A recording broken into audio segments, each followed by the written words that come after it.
Hello and welcome to another Star Citizen update, this time for the week ending the 1st of October. We take a look at what CIG and the BoredGamer Studios have been up to in this march towards the first 3.0 release for Eva Carti. Star Citizen has also hit over $160 million in crowdfunding now, thanks to that Origin X1 concept sale, and you can see more details about that concept sale and the town hall that was talking about game tech and some cool stuff in the comments down below. Check that out, because that was some cool news that happened this week. On Thursday the 28th, however, so a couple of days ago, they were down to only 5 bugs remaining. However, now at time of recording, it's literally down to a single bug. 1 bug remaining before 3.0 Alpha can go to the Eva Carti. And it came down to some go, no-go meetings. So these meetings are where the final determination is made on whether a version of 3.0 is ready for the first round of Eva Carti or public testing.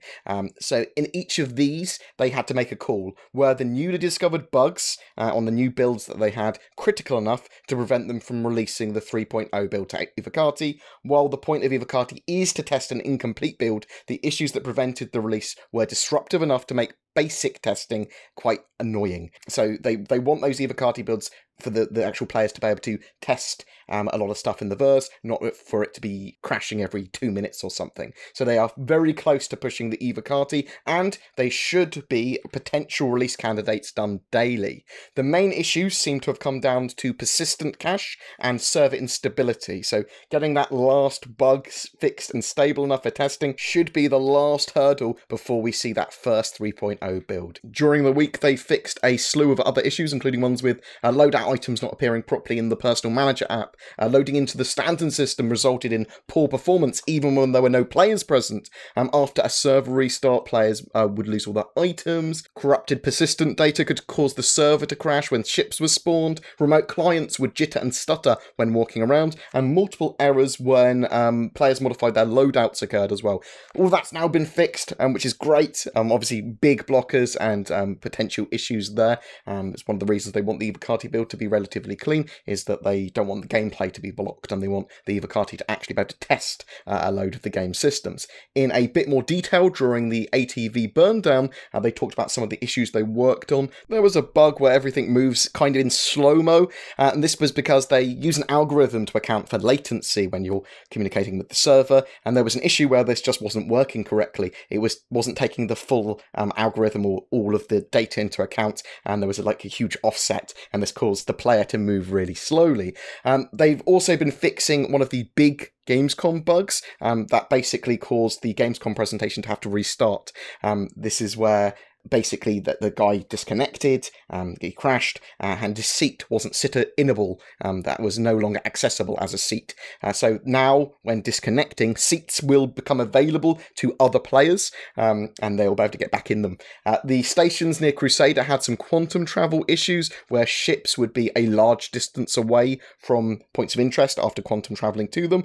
They are reducing the distance that you basically jump to objects to now, so that you'll be much closer. They looked like they were on course to release the Eva Carti obviously this week, but they did discover those bugs that crashed servers, and this seems to be done with the persistent cache and despawning ships, and it looks like they fixed a load of those bugs and the servers are now much more stable, although they had decided on a no-go for the Eva Carti patch this week. There's also been an issue with the persistent data cache. As I said earlier, this caused things like shop items to not appear and various other crashes. They have continued to fix bugs and issues beyond the current Eva Carti 3.0 build, as well as make various work and improvements on optimization and performance for 3.0.